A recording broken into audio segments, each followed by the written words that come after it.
Live with the community. This is the Microsoft 365 and Power Platform Development bi-weekly call. We're starting a little 8-bit today. How do you like that? It's August 17th. We're in the backslide of August and summer. Looking forward to all the fall foliage that is going to be coming soon. And, of course, all the exciting updates that we have in store for you on this call today. So let's take a look at our agenda. Latest updates on the community. We're going to get into some updates on .NET, PowerShell, Yo Teams, Microsoft Teams Toolkit, MGT, Publisher Connectors. We're also going to see some samples, talk about some team samples, Power Platform samples, an exciting event that's coming up in the Power Platform world, and then, of course, everybody's favorite time, picture time. So get those fantastic faces ready. And we've got 3 amazing all-star presenters of the day. Markus is going to cover a Teams tab enabling file conversions with Microsoft Graph. John is going to get into automate business email management using AI Builder and Power Apps. And, of course, who can forget? Chris Kent, Mr. List Formatting Tips and Tricks. The Horse Whisperer himself is here. So let's first talk about some resources that are available to all of you absolutely free. We've got videos that are created by the community, for the community, by Microsoft, for the community. It's all about the community, everybody. And of course, we've got our LinkedIn group for discussions. You can be active there and get involved, collaborate with other members of the community. We've got our open source projects like PNP.js and CLI for Microsoft 365. And I mentioned samples. We got just a couple, maybe a couple hundred times 10. We got plenty of samples for you. Community samples, team samples, SPFX, extensions, Power Platform, list formatting. The list goes on and on and on. Let's see what I did there. List. But you only need to remember one URL to get you access to all of these things. That is ak.ms/community/home. So check it out. Make sure you take advantage of it. Now, you're here because you likely like community calls. We love them too, and we got plenty for you. So starting out with a Microsoft 365 and Power Platform Microsoft-only speakers call. It's been on a break for the summer. It's been getting its rest and relaxation in, but it's back next week. Yes, back again. Tell a friend. Right? So definitely get back on board with that call. It's likely already on your calendar, but if it's not, then check out the ak.ms/community/ms-speakers-call-invite. Rolls off the tongue, and you can get the ICS added to your calendar. All right, then we got our monthly Power Platform call, which just happened yesterday. So if you weren't able to see it, check out the video already available. We got our Office add-ins and, of course, our sibling calls. These are both bi-weekly Microsoft 365 and Power Platform Community, which you're on right now. Next week, Viva Connection, SharePoint Framework. You can get all these calls at ak.ms/community/call. So take advantage of them. Get those calendar invites added to your calendar. These are some of the best hours you'll spend all week. I promise you, will be worth your time. Now, you're going to see amazing presenters today, and you may think, I got some cool stuff to share. I just figured out how to create time travel with a flux capacitor. I want to share it. You can, and we welcome you to. So all you got to do is fill out ak.ms/community/request/demo, and we'll get back to you. And it doesn't need to be a flux capacitor, everybody. Don't worry, I'm just joking. But it can be anything that you're passionate about, a feature, a tip, a trick, a technique. If you found value in it, I promise you other members of the community will too. And don't be afraid. If this is not something you've done before, never presented, we'll buddy up with you. Just let us know that you're looking for a buddy. We'll assign you to a member of the team or another MVP in the community, and you'll work on it collaboratively together, and it'll be awesome. So definitely don't hesitate to take advantage of it. Now, I mentioned next week, by the way, just want to plug that. Next week, Microsoft only speakers back, 22nd of August. Make sure you get that on your calendar. It is always coming directly from those program managers and product managers. You're always going to hear it first there, so definitely take advantage of that. You can do that by using the URL that you find in the chat, as well as you're seeing on the screen. Now, as you see all these amazing things, you may wonder, a lot of them are using GitHub. But what is GitHub? I'm a little afraid of what might be GitHub. Hugo? Why should we not be afraid? Exactly. Thank you, David. Yeah, like David said, you might say, hey, Hugo, like, what is GitHub? You're talking about using GitHub and contributing to samples. Well, what is GitHub? And I'll say, of course, how did you get in my house and how do you know where I live? But once we've done that, I will also say, hey, we have Sharing is Caring. Sharing is Caring is an opportunity for you to actually join us on a hands-on call where we'll together do your first contribution. We'll show you how to use GitHub, and we'll show you how GitHub is not that scary. We'll show you how to build your first Power Platform sample and how to contribute to the Power Platform sample gallery. And we have a whole bunch of other sessions. Those calls are never recorded. so that you don't have to worry about asking questions.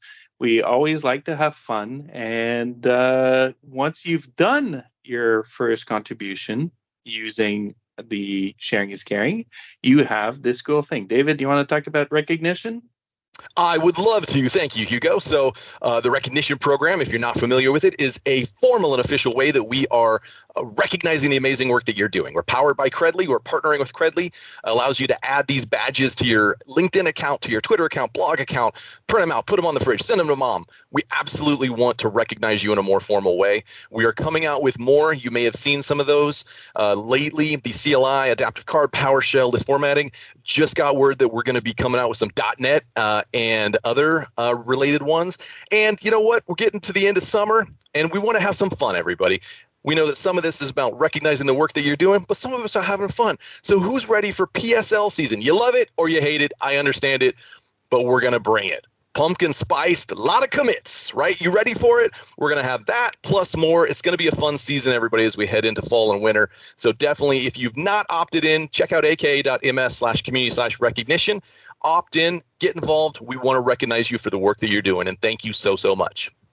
All right, let's talk about some project-specific updates, and we're going to start with .NET and Bert. Awesome. Thank you, David. In the .NET space, there was a lot of quiet time, and that is because I had a quiet time as well. So meaning not much happened. I have a backlog of things to process, so there is plenty of PRs, issues, discussions. So I saw folks helping each other out, which is great. But rest assured, I will start looking at those in the coming weeks. So I will process them, and you get your responses. So all good. Usage-wise, we had a little drop in July, as expected. Tenant-wise, we have the same amount of tenants, but a bit less requests. I think that's normal in the vacation period. Let's move to PowerShell, because Gautam is enjoying also some days off. Good. PowerShell side. Bit of the same, meaning there's a number of improvements that the team did. Several commandlets that they improved, like get the set PNP tenant commandlets, connect PNP online, and more. Usage-wise, also pretty stable. Little drop in actual request count, but steady on the number of tenants. So overall, running really well. And the team is also looking at the future. For example, .NET 8, which will appear in November. Yeah, November. So it keeps on changing in the .NET world, which is good. And with that, I hand it over back to you, David. Thank you. Thanks all. Awesome. Thank you, Bert. Thank you for covering for PowerShell as well. All right, let's get into Yo Teams with Stefan. Thank you, David. Hi, everyone. And same as Bert, we're still on summer break. So unfortunately, we do not have any news to share or new releases to announce. But as some users reported some issues on GitHub, in the meantime, we'll be releasing a new minor version soon, which fixes some bugs. So you should be good to go in a couple of days with Yo Teams as well. And on top of that, we're still working on some cool new features, which we won't share with you today, but we hopefully will see the light of the preview soon. And as usual, if you have anything you'd like to see in Yo Teams, please head over to aka.ms/Yo Teams and tell us what you have in mind. Thank you. Awesome. Thank you, my friend. Let's move into Teams Toolkit with John Miller. Thanks, David. Big thing to share this week is the 17.7 release of the VS tools. So that released last week, I think. So this is the first release where the VS Teams Toolkit extension is available. We kind of ran through previews for a while to get those tools up to par. So there you can see all the similar features that we released in the VS Code, which is a lot of our automation tasks. And if you've been following the VS Code stuff, we've been referring to that as kind of version 5 of the VS Code. So it brings a lot of those features over to .NET developers. So check that out. And we're still working on plugin extensibility for the copilots and some new templates for conversational bots using Teams AI SDK. And you'll see more of me and some other folks talking about that and the .NET experience in the coming weeks. So looking forward to that. So if you want to chat about it, there's a link there. You can sign up and chat with me, or you can always post something on our GitHub. Thanks. Awesome. Thank you, John. All right. MGT, or otherwise known as Microsoft Graph Toolkit, just shipped 3.1.0. The MGT samples repository is live and ready for you to submit some samples. There's 10 new samples in the last week. The public roadmap is available, so definitely check that out. For those that are unfamiliar with MGT, it is an extensible way to get the graph included in your solutions the easiest way possible. So Seb's out today, but definitely take advantage of all of that information that you can see there. All right, let's talk about some independent publisher connectors with Jocelyn. Hello, everyone. While some products may have slowed down for summer break, we never slow down in the world of Power Platform connectors. It feels like just yesterday that we were celebrating our 1,000 milestone, and now we are at over 1,100 already. 1,116 total connectors, with just as many made by community members and independent publishers like yourself. That was made by Microsoft, which is an awesome achievement. If you cannot get enough of connectors, just like myself, please join me on our once-a-month connector-specific labs call, the second Wednesday of every month. Link is in the chat for that. And as we move forward into conference season, I just want to call out, there will be a ton of connector presence at MPPC this year in Vegas. So please check out these two key sessions. The first one is with myself laying the foundation for connectors. And the second one, as we've been teasing, is how to turn connectors into plugins. We really are looking forward to that. Hope to see you all there. Awesome. Thank you, Joss. All right. Next up is script samples. Paul Bullock is also out on some well-deserved vacation. Got some new scenarios, new samples, updated scenarios using PNP PowerShell, and updated scenarios generic. Definitely take advantage of this repo, friends. This is one of the easiest ways to get involved. We've all got those utilities and utility scripts, whether it's CLI or PNP PowerShell or anything above and beyond. This is one of the easiest ways. There are badges involved, and Paul is one of the best to get involved with. He's super helpful, walk you along. Definitely take advantage, get involved there with script samples, or go find some samples to use. All right, and then let's move into Microsoft Teams samples with Bob German. Thank you, David. How is everybody doing? We got a cool new sample this week from Lee Ford.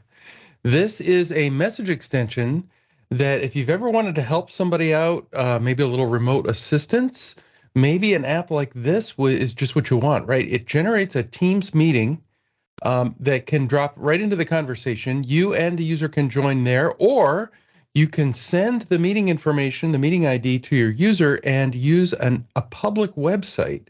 I mean, the website is part of the sample, so you have to stand that up. But see what's going on right now as it plays through the animation. It's actually using an ordinary website to do the screen sharing so that you could help somebody. Maybe it's a family member, maybe it's a friend, maybe it's a business colleague, maybe they've never seen Teams in their life. Well, now you can get on a meeting with them, ask them to share their screen, and give them a hand. So perfect for the spirit of sharing is caring. And we get the URL right there. More on the way, where we've got a little bit of a backlog we're working through on the new samples. And thanks to Lee, and thanks to you, David. Back to you. Awesome. Thank you, Bob. Well, everybody, we've got an exciting event coming up here soon. April Dunham, tell me more about this Power Platform AI Hack Together. There you go. It's not quite in October, so it can't be a Hacktober. We are super excited to announce the Power Platform AI Hack Together event, September 14th through the 28th. It's all online. Anyone is welcome to participate. Why would you want to participate? Well, you get to try some of the new AI-powered features on the Power Platform and all of the co-pilots. You get to hack together with yourself or hack together with friends to make it even more fun. We allow teams up to 3 people. And, of course, we have prizes. Who wants to participate in something without some prizes? So we'll give away some gift cards, Power Platform swag, and did someone say badges? So we got this awesome Power Platform AI Hack Together badge that you can win for participating, for winning. We have 4. We have a grand prize winner. We have the best diversity, equity, and inclusion focused solution, the best Better Together scenario, and the best AI-powered scenario. So we have several opportunities to win. Plus, just have fun and learn more about the tools. Registration is opening soon, but you can go to aka.ms/hacktogether/powerplatform-AI to find out more information and watch that page for registration when it opens. So I hope to see you there and participate, and more information to come soon. All right. And then, of course, we have some Power Platform samples as well. So we have one sample to highlight today with the Power Platform Teams Management app. That's a Canvas app built by Stuart Baxter. This application helps you manage your Dataverse security groups. So it's a Canvas application. It has a Cloudflow in the backend as well. Just makes it easier for you to do that Dataverse Teams management there, security groups and all that. So really cool application to make your life a bit easier from an administration point of view. So thanks, Stuart, for that sample. If you have samples that you'd like to share, just go to aka.ms/powerplatform-samples, and we'd love to see your contributions. Back to you, David. Awesome. Thank you, April. All right, everybody. Well, let's get those cameras turned on. It is picture time with Together Mode. Vesa has set it up, so he's taken over the screen. Excellent. And I don't know if Vesa's muted. Usually speaks.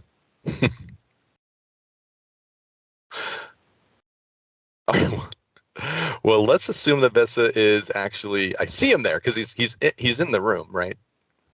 But we can't hear him. I can pretend to be Vesa. Okay, everybody, let's get some hand waving on the count of That's right. Three, two, very nice. one. Some hand All waving. right. We got some motions going on. Seats left open in the room still. Awesome. All right. Community, you look fantastic. Great. Awesome.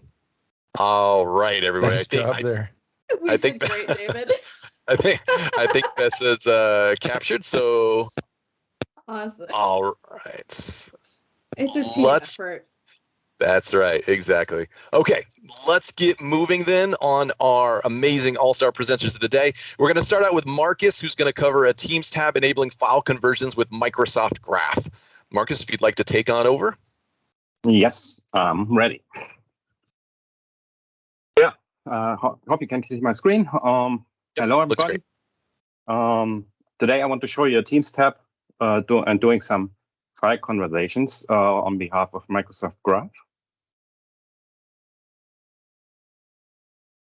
Very quick introduction about me for those who don't know me yet. Markus Möller, Microsoft 365 developer expert and MVP for that topic, working for Avanade in Germany.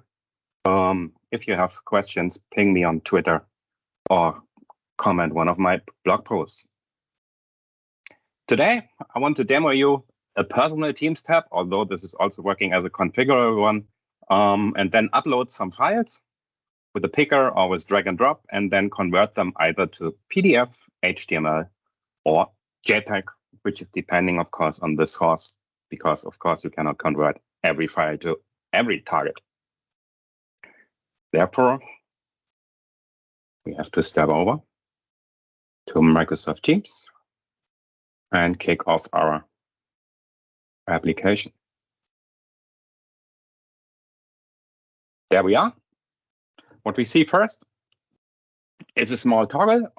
I will come to that later. Then we have a drop file zone, and we have an option how we can convert our files. And depending on what we want to do is we have some supported file types. Yeah, for HTML that are not that much. So we will skip this for today. For JPEG, there's a lot of, and you might wonder even for some of them how to do that or how it's going to do. It's not working for everyone. I haven't tested all of them, of course, but I have tested some where I was really curious and then did not really find an output. So I think still some way to go to get this finally done. And by the way, except PDF, everything is still in beta. What we need, of course, come on. We need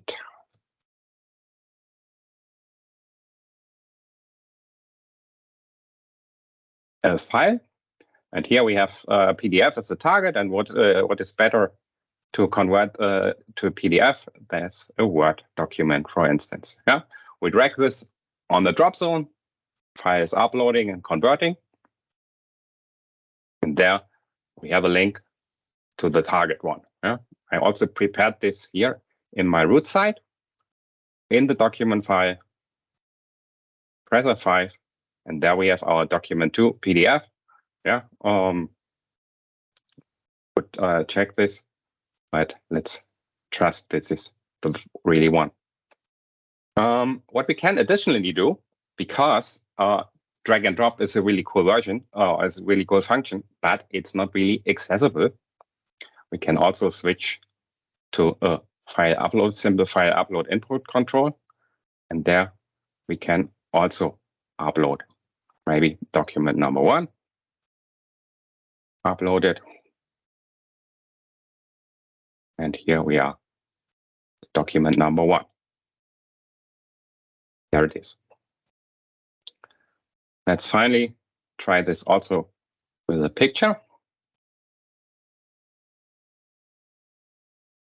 Therefore, I prepared a test image with some Bambis here. This is, by the way, you can see this is a PNG file with more than 5 megabytes in size. No problem for me, because of course doing a resumable upload in that case, because you might know that with Graph you cannot upload files more than 4 megabytes in one step. Takes a while. And there we are with our target. We can also open it here. Finally, have our Bambis here. And that's it, how this works. Yeah. But in detail, how does this work, or how is the functionality ongoing? Let's first have a look what we have to do to get this running. Because the problem is we are starting on client side, and the file conversion is taking place on a download of a file. So first, we have to upload something. So what we are doing is we are uploading the source file, like the document, for instance, to a temporary folder in our OneDrive, in our personal OneDrive. And then immediately we are going to download that once again, but here with the file conversion of PDF. This is going back to our client, but not really to our client, not to our browser anymore, but only to our web app, because everything from up to here takes place in the backend, of course. And then the Azure Web App backend uploads finally the downloaded PDF file to our target location, which can be in SharePoint, Teams, whatever. Yeah, you've seen what I was doing, uploading it in my root site collection. And why I was doing that, I will show you on one of the next slides. This was the process. Here, once again, the converting formats. And here you might detect the first one, which is a GLB file. Never heard of that before. I had to Google that. Indeed, yeah, this is a 3-dimensional file option mostly used by Paint 3D. Yeah, so I was not aware of that. I did not realize this in code, but should be easily extendable because most of the stuff is already there. If you have a need for that, pick the sample, update it to your needs. What I was already mentioning is the graph endpoint. The graph endpoint for file conversion, exactly for a format during the download, is still in beta except the PDF format. So I was using in my sample, because I was not able to use the Graph 5 SDK, which makes it quite easy to mix beta and version 1 endpoints. I was using a HTTP client version, so I was directly dealing with the REST endpoints. Because in the Graph SDK version 5, the format option is still not working. Yeah, and in the past, it was always a good, let me call it workaround to mix beta and version 1 endpoints by simply using the HTTP client endpoint.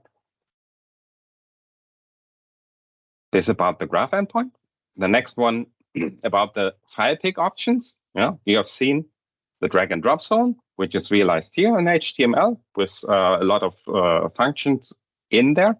But as an alternative, so if the Fluent switch above is putting the show upload to a true, then we have a simple input of type file.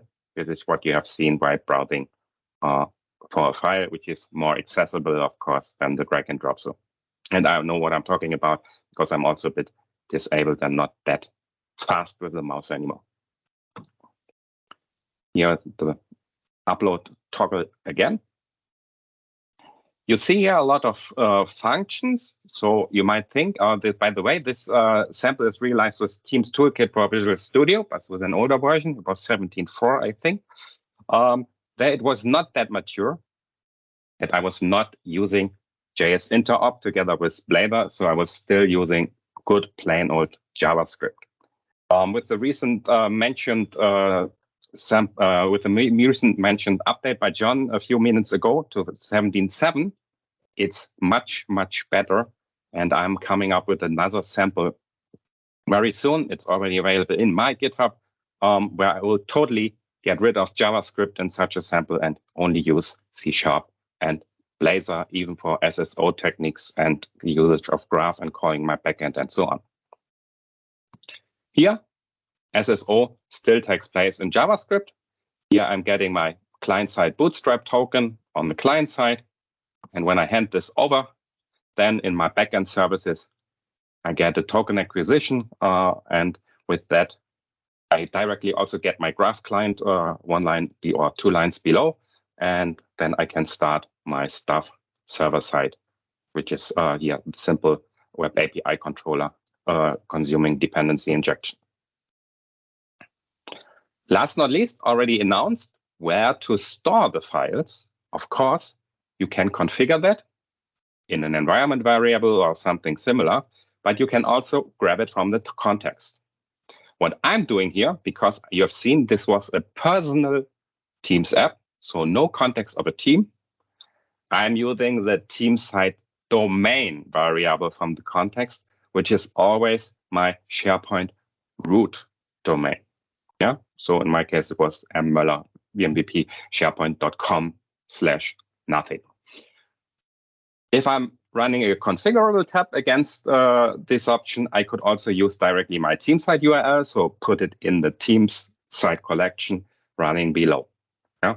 This is another option where I can get directly things to my context, have a SharePoint URL where I can upload things. And of course, I should rely or should be verify or rely on my documents library or a special one, depending on my needs. That's all for my explanation. As you know, always some resources. I got a blog post on that sample where I wrote down the major things as well. The sample is available in the Teams dev samples repository from PMP. And last not least, the documentation on the mentioned Microsoft Graph endpoint, still in beta. But you can also switch to the version 1. Then you see that the format option is only PDF there too. Yeah, that's from my side. Thank you for today. Awesome, Markus. Thank you very, very much. Well done on that thorough explanation with the demo. Really good job. Love the extra stuff that you've added there, especially with the supported file types and the drag and drop. Really great stuff. Thank you so much. We'll have an opportunity, everybody, to chat with Markus in the community call conversations afterwards and put some questions in the chat, and links are in the chat. All right, let's move on to John. He's going to cover automate business email management using AI Builder and Power Apps. And I believe, John, this is your first presentation on the call, so welcome. Take it away. Yeah, it is. Thank you, David. Can everyone see my screen now? Yep, we see it. If you just want to throw it into presentation mode. Yep, let's do that. So again, hello, everyone. I'm John Aziz. I'm a Gold Microsoft Learn Student Ambassador from Egypt. And today I'm going to walk you through how you can automate your business email management using 2 things, the AI Builder and Power Apps. These are the supporting links. So the step-by-step guide of what we are going to do today is here, and the discussion forum for this call is here. So let's get started, or let me get you started by asking you a question. Have you ever been overwhelmed by the amount of emails you receive daily? Struggled with prioritizing urgent emails and things like that? If you answer yes, so what we are going to do today is going to solve this issue. So I will walk you through a low-code to no-code solution. We are going to leverage the AI Builder and Power Apps to streamline our email handling process. And there is no more sifting through countless messages or missing crucial communication. Whether you are a busy professional or a startup entrepreneur, or just someone seeking better email organization, I've got you covered today. So to get you started, the first service from Power Platform that we are going to use is Power Apps. And why we are going to use Power Apps? Because it's an easy tool that we can build applications on and people can interact with easily. And then we need the emails that we are going to manage. So we are going to use another service, which is a connector. It's Microsoft Office 365 Outlook connector. And how are we going to use the AI? We are going to use the AI Builder tool, which we are going to know more about in the next slides. So Power Apps, as I have told you, you can build emails that can ease your business processes. It can help you do a low-code to no-code solutions for your business. And you can learn more about what is Power Apps in this link. Again, what is Office 365 Outlook Connector? It's a cloud-based service that can link between our Outlook or our Microsoft 365 Outlook and Power Apps. So we can communicate with this service. We can send email and receive emails and manage our emails. Another thing, which is the AI Builder Sentiment Analysis Model. So how are we going to do the management here? The sentiment analysis model can analyze the content or the body of the email, if it's positive or negative. And based on that, it can put or group the emails in one category. So that's what we are going to do. It only gives us the analysis and the confidence score for the thing or the content of the email. So it's just with some very simple clicks, we are going to be able to do this. So this is a demo of the app that we are going to build together. You can group the sentiments here by choosing from this filter drop-down menu. You can open an email, you can respond to an email, and just write the message and click on reply. And if we go to our Outlook account, we can see that this actually works. And this is like small GIF of the solution that we are going to look at. How can you do this on your own? You can do this really simple steps. The first step is to open Power Apps to create the Canvas application, the 3 pages that you have seen before. Again, the next step is to add the Microsoft 365 Outlook connector, and we are going to see how we are going to do this. And to add the AI Builder Sentiment Analysis Model connector. And the rest is just creating some screens and test and publishing the app. So again, I've been mentioning that there is a step-by-step guide in this link. Let's do this together now. So to get you started, I have to open my Outlook here. Yeah. So this is the link. This is the bit.ly/manage-email-with AI. This is a blog on Microsoft Tech Community.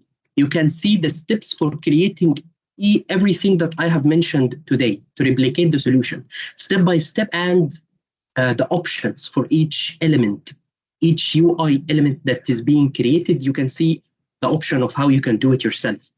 I have only included one screen. As you can see, it's a lot. So the other 2 screens, you can either try to take what you have learned from building the first screen and apply it to build the other 2 screens, or you can get the solution from my GitHub repository. The link is also included here, and I can't seem to find it now, but the link is here for the GitHub repository that has the full application and the steps, so you can import it yourself to your Power App environment, is in the demo or in the blog. So to get started, as I told you, we are going to open our Power Apps. So in order to open Power Apps, we are going to go to make.powerapps.com. Okay, and then you should open your apps and then start building the application. I have it already built. Building an application like this takes some time. So it might take you 1 hour, 2 hours, 3 hours maximum for you to build it from scratch. That's why we are just going to go and do the things that we can do in the couple of minutes that we have. So we are just going to click on edit, and then we have the application open here. This is the first screen, the browse emails screen. You can search for emails, you can group the emails by the sentiment, and you can get emails and refresh them. Why are we doing this? The process of getting emails is not happening simultaneously. We have to refresh it. So if I get the emails right now, I have a version of the emails at this point of time. So it's not gonna get updated when someone sends me a new email. What can I do? I can reset the gallery and get emails again. This is a very simple step. It's just a true or false. And if the refresh is true, refresh Outlook is true, I'm just gonna make another call to Outlook 365 connector to get new emails. Let's go and include the connector so we can see emails here. So how can we do this? We can go to the connector or the data, and then I can add data from here, and then I can choose the connector and choose the Office 365 Outlook connector. I already have it linked. When you try to do this step, it's gonna ask you to accept and sign in and so on. So once this loads, and the emails are gonna show up in front of us. While it loads, where did I get the code to build this gallery? It's really simple. It all started with this line of code. I'm just calling the connector. I'm calling a function called getEmails, and this function takes the folder path. If you check your email, you can see that each email or emails are grouped inside folders. There is the inbox, which has all the emails, and there is conversation feedback, and I have created a folder for this demo specifically. You can get all the emails from your inbox, that's totally fine. But for us, we are just gonna get the feedback because I don't wanna show you all my emails. So let's get back and see if the Outlook has worked or not. So why is it not showing up anything? The filter function is blocking the AI builder from, if we just do this, but we have we have messed up the search. You can see all the emails are showing up here. Okay, so again, if we do this again, we load. This is the first email. We can enter the email. If I click on dismiss, it's gonna mark the email as read, and if I click on respond, it's gonna go to another page to enter my message and click on the reply. Again, let's go back and put the filter in place because, okay, I'm not going to be able to get it, so let's get it from here. Okay, so I think it's oh, it didn't copy everything. So again, let's copy it and paste it here. So, okay, now it works, I think. Okay, so again, it's not gonna work unless I link the AI Builder model. So AI Builder, as you may have seen before, it has lots of models that are ready for you to use, and the documentation is awesome. And you can just use it like that. So I click on AI models, and then I choose the model that I want, and we want the sentiment analysis model. Okay. Once we have it connected, the filter is gonna work. Why didn't it work? Because we were calling the sentiment analysis model here, and it's not nothing called sentiment analysis in our application. So it gave us an error. Now, once we have it, it's gonna start loading, I think, and should work fine. Okay. Let me check the error. I think, yeah, I might have changed the name of this one. Okay, so this is the combo box for the sentiment analysis here. I think it's the combo sentiment, yeah. So the combo sentiment box, okay.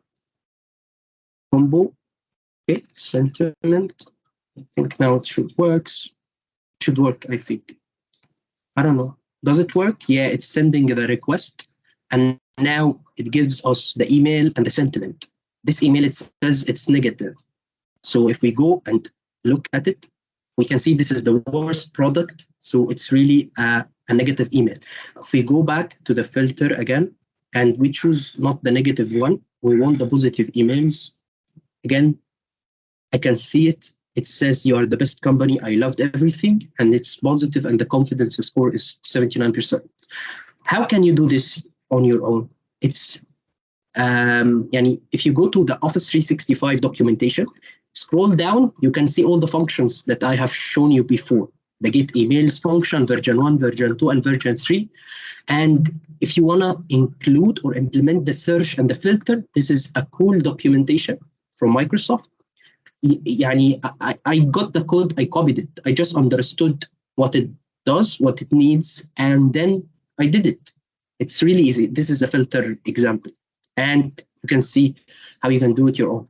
Again, using the AI builder, if you go to the documentation, you can see it tells you to include it, and just type the name of the model, then predict and give it the input, and see what you want to get back from this model.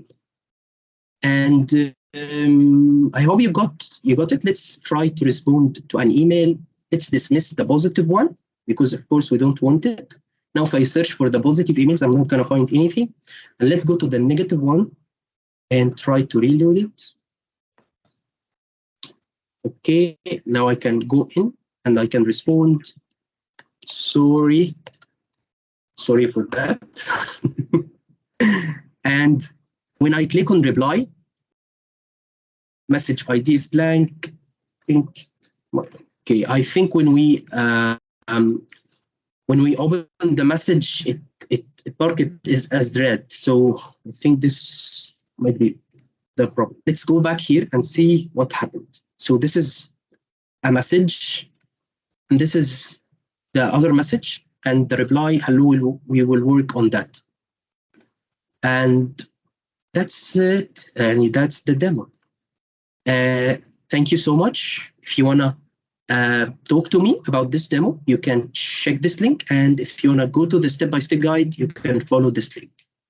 If I have any, I can take some questions, and that's it. Awesome. Thank you, John. Yeah, we'll have some questions in the chat if anybody has any. And then, of course, there's that conversations opportunity afterwards that everybody can engage with you on. But really great stuff. Thanks for walking us through step by step. Love the sentiment analysis there. Very, very useful, really, in our day and age. So appreciate you bringing that to the community to share. Thanks, David, for having me. Yeah, thank you. No problem. All right. Well, now it's time for the main attraction. See what I mean there? Main, horse's mane. Yeah. Chris Kent is going to bring some list formatting tips and tricks with his own hilarity. Chris? Sure. All right. You guys tell me when you can see this here screen. It's loading. There we go. Take it away. All right, everybody. Hello, I'm Chris, and let's talk about some exciting list formatting stuff. So we'll head on over to our Warrior Horses site once I figure out how to switch. Dang it. Are you guys still there? We're still here. Okay, sorry. Teams keeps crashing on me. I'm losing everything here. There we go. All right, we figured it out. Keyboards are hard. All right, so we're on our horses site, and we're just going to create a new list. You know, the horses are always cooking lots of delicious things, and thank God Microsoft has created a beautiful template for tracking that in SharePoint. All right, so we've got our recipe tracker here. So we're going to create a recipe tracker, and what's that? Oh, all right. What? I don't know what that was. All right, cool. That's what I did. Check them. Someone else is. I've moved on. They've moved on, so that's sorry. We will also move on. So the idea is we've got a recipe tracker here, right? It's very exciting. It comes with some formats. We're just going to use that template to begin with, and we're just going to call this recipes. Ooh, recipe. Oh gosh, recipes. That sounds exciting. And then we'll just add a couple of recipes to this list, and then we're going to take a look at what we can do with that, right? So we'll just add. Let's take this off. We don't care about this. Let's just hide that column, right? We don't need a link, but let's add another column like a description here. We'll add text here, a description of our recipe. We'll call it description. Very exciting. I'm going to call it multiple lines of text, and we'll just save that. All right, so now we've got a beautiful list. It did not remove the link. I don't think it matters too much, but we'll bring that over here.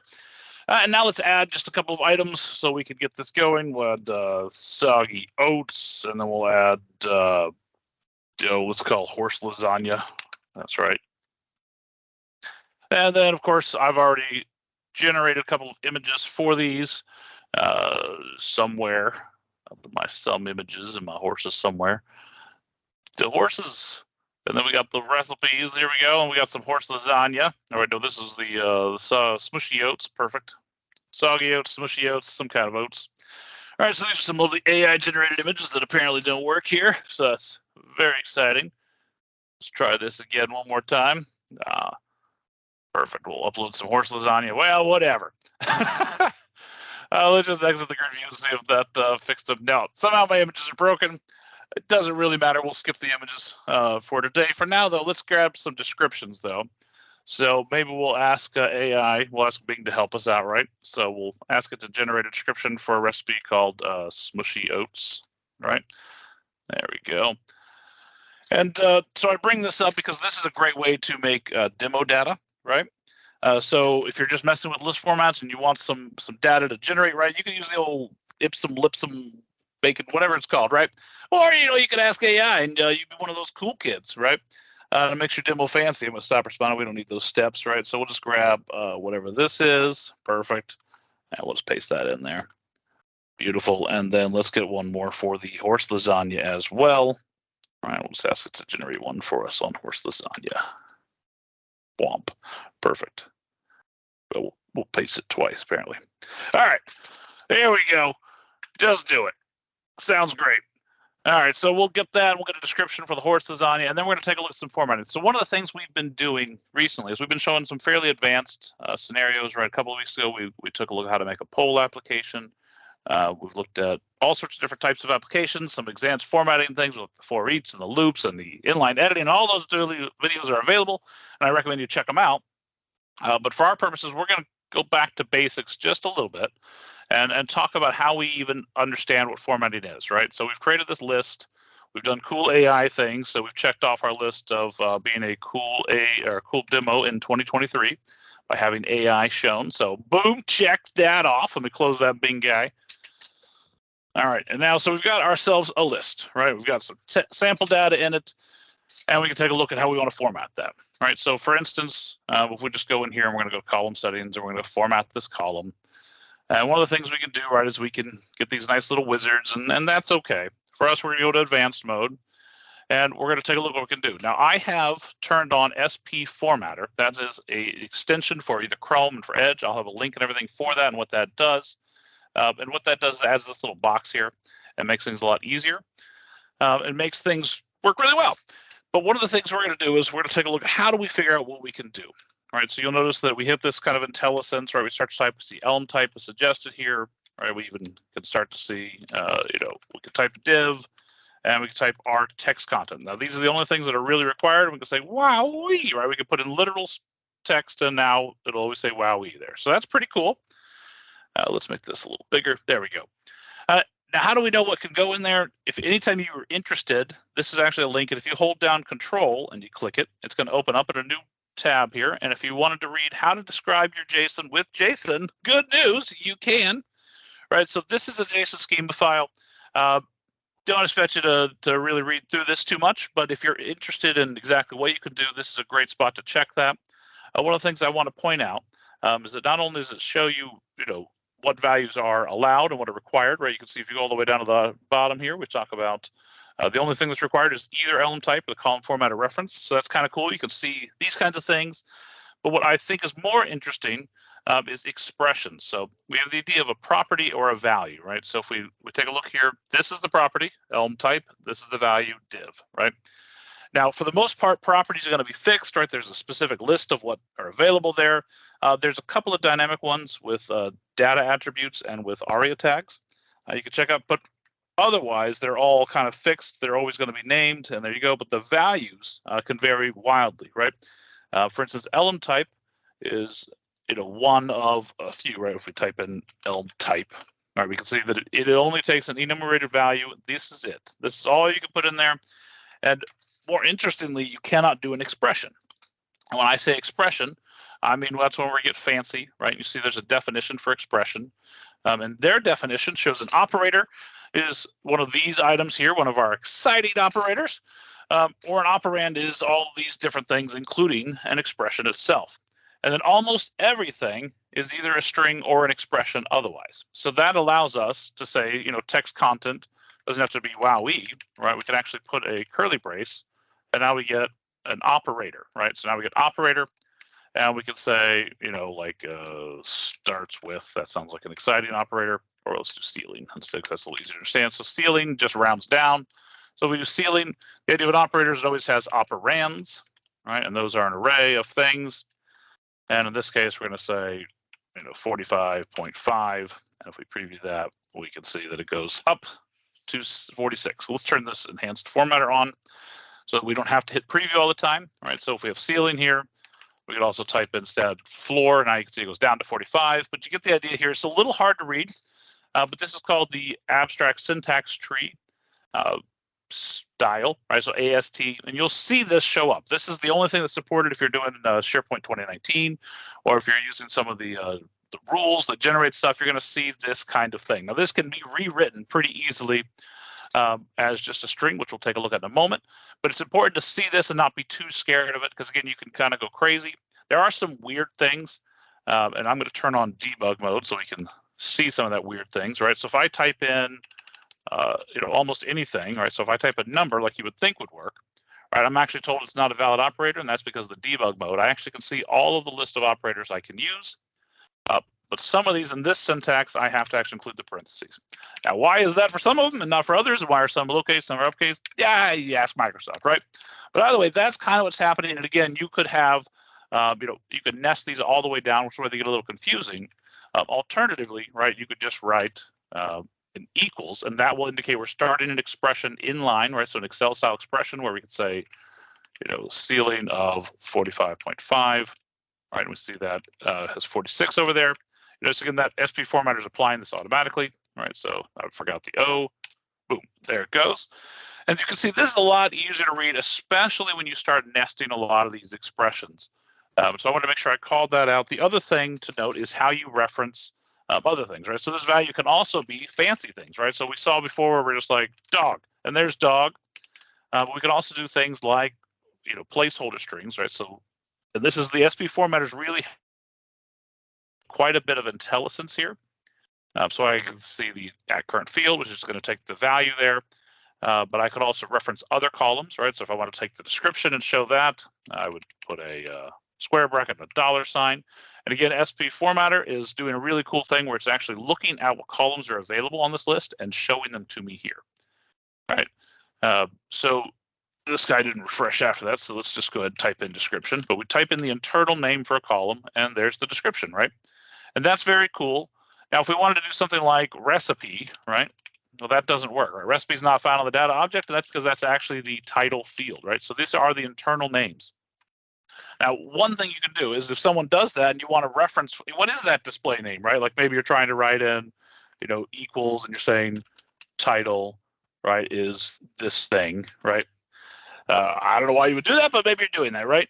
But you don't want to say title because what if they've changed that, right? So now you can quickly change that here, and you can reference column metadata. Instead of a $sign, you can put the exclamation point and say display name, right? And then we'll say another plus here, right? And we'll wonder what I did wrong for days and days. All right. I don't know what I did. Is it lowercase? I don't know. Display value is lowercase. Either way, the idea is you can get metadata about these things. You can do the placeholder tokens, and you can do these expressions. And it gets really, really cool when you start to combine these things and use these to conditionally turn things on and off, to apply styles, and so on.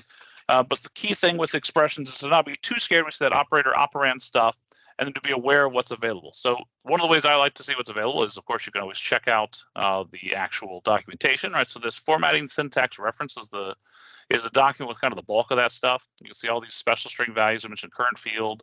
It's also going to call out how you can get those sub properties. Like so all the people field have all these extra properties, very exciting.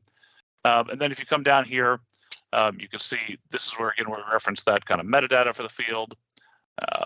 Not sure what I typed wrong there, but it doesn't really matter, right? And then this is how you reference internal field names. And again, if you use that debug mode, you can start to see those internal field names. And if you use SP Formatter, it's going to get even easier for you.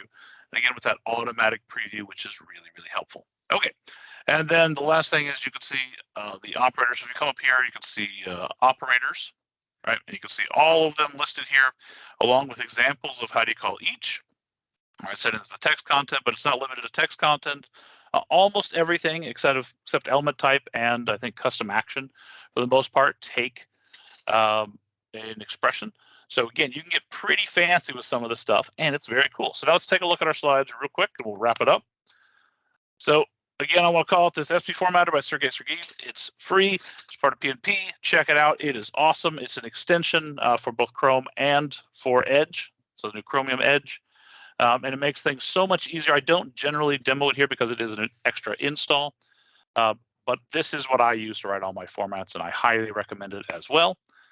All right, and then finally, I've got this. We'll have this linked elsewhere, right, so that you can go through these.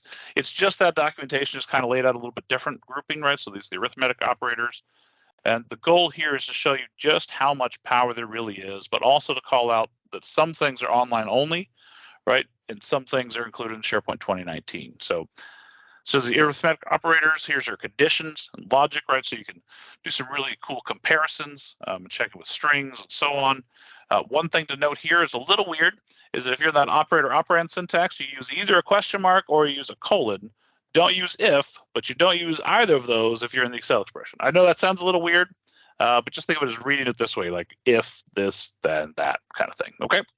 So you totally got that. Here's some conversion operators. So there's a way to take in your value. So when you get your current field value, or you grab another field's value, it comes back as the value it is, like the type. So it's not necessarily a string. It could be a Boolean, right? So it's going to be true or false, or it could be a date, which would mean it's actually a giant number of the milliseconds since 1970 something or other, right?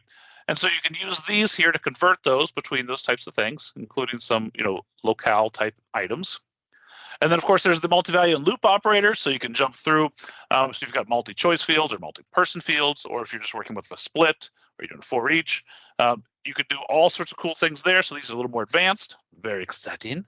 And then, of course, we have our text manipulation operators, right? So this is how you can change some of that strings around. You want to jump in there, and you can say, make it shout at people, but always make it in uppercase.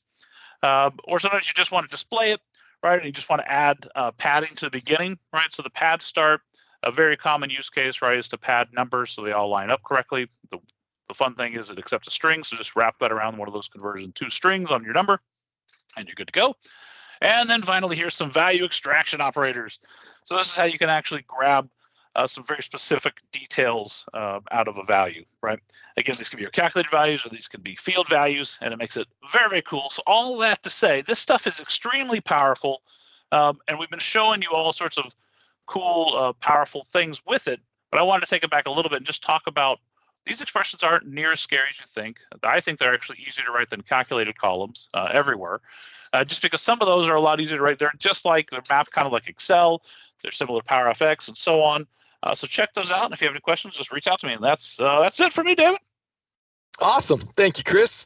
Well, I got to say, horsing around with list formatting has never been more fun. Oh. Yeah, I know. All right, everybody, let's wrap the call up. We'll be here all week. All right. No, it's not sharing. Let's try again. Thanks, teams. All right. Excellent. Okay, well, another big thank you to all of our presenters today, Markus, John, and Chris. Excellent job. Always appreciate. John, welcome to the community and presenting. Great job on your first one. Everybody did excellent, so thank you for putting in that effort and bringing it to the community today. Now, if you saw some awesome things today, which you did, then you want to converse about it. And we have an opportunity. The Community Call Conversations lives on the Power Apps forums. So please take advantage of this. Go let our presenters know today that you enjoyed their session. If you had questions, ask questions. They are there ready to collaborate. And again, it's okay and it's acceptable. And I encourage you to just go let them know they did a great job. Time is taken. It's spent to put these presentations together. So let them know that you appreciated them sharing it with the community and taking time to do that. We'll post those links directly into the chat right after the call, but you could use those QR codes if you want to snap and get a head start on it. Now, if you'd also like to get more engaged with the community, we're with the cool kids now. We've got our own Discord server, so absolutely free to join. You can access that via the web, via the app. Very, very cool method to be able to talk about a lot of topics in a short amount of time. So definitely take advantage of that at aka.ms/community/discord. And let us know what you think about these calls. We absolutely want to continue to improve them, bring new and exciting collaborative opportunities to work together with you all. Let us know what's working, what's not working, some ideas you may have. Even just let us know that you are enjoying it, because our management likes to know and see that you are benefiting by the efforts being put in for these community calls. So please, please, please do that, ak.ms/community/call/feedback. Well, again, thank you everybody for joining us today. The recording will be available in 24 hours on the Microsoft 365 and Power Platform Community YouTube channel. You can access that at ak.ms/community/videos. Better yet, if you subscribe and set your alerts, you'll be alerted as soon as it drops. If you're not in Microsoft, you're not going to be able to download it. You're going to see an alert saying that in Teams the video is ready. It is not. It's a pretty little liar. You won't be able to access it. So definitely go subscribe to the YouTube account so that you can be known or be let known immediately. Follow us on Twitter, or X, the artist formerly known as Twitter, for updates at M365PNP, and of course our LinkedIn community as well. The next bi-weekly M365 and Power Platform call, the one you're on right now, will be August 31st in 2 weeks. And our next Viva Connection SharePoint Framework next week. We're here for you every Thursday, no matter what the day is. Holidays, we're a global community. We are here together every Thursday. So looking forward to seeing you all. Thank you for the time. Thank you for all that you bring to this community. We would not have it without you. Have a wonderful rest of your week and a wonderful weekend.